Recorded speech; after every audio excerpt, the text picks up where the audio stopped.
આજે અમે અમારી અંકલેશ્વર ઇન્ડિયા ગઠબંધનની ઓફિસે હાજર છે ત્યારે ભરૂચ શહેરમાંથી યુવાનોએ આવીને અમને એવી ફરિયાદ કરી છે કે ભરૂચ શહેરમાં ખુલ્લેઆમ ઇંગ્લિશ દારૂ ડી ક્વોલિટીનું અને દેશી દારૂ ઇન્જેક્શનો નાખીને કેમિકલ વાળું દેશી દારૂ ખુલ્લેઆમ વેચાય છે અને આ દારૂ વેચવા માટે પોલીસ એમને મદદ કરે છે. પોલીસ જ એમને કહે છે કે તમારે દારૂ વેચવાનું અને પોલીસ દ્વારા જે હપ્તા ઉઘરાવવામાં આવે છે એના 35 જેટલા વિડીયો ફૂટેજ અમને આપી ગયા છે.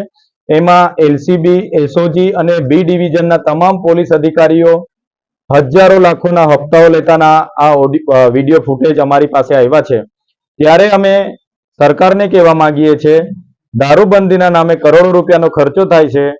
ગાંધીના ગુજરાતમાં મોટા મોટા ફાંકા ફોજદારી કરવામાં આવે છે. તો આ પોલીસની રહેમ નજર હેઠળ આટલી બધી હપ્તાખોરીથી આ જે દારૂના ધંધા ભરૂચ જિલ્લામાં ચાલે છે એના હપ્તા મને લાગે છે કે ઉચ્ચ સ્તરીય પોલીસ અધિકારીઓને તો જતા જ હશે, પણ ભાજપના કમલમ સુધી જતા હશે એવું મને લાગી રહ્યું છે. તો જ આટલા મોટા પ્રમાણમાં ઇંગ્લિશ દારૂ અને દેશી દારૂના ખુલ્લેઆમ ઠેકાઓ ચાલે.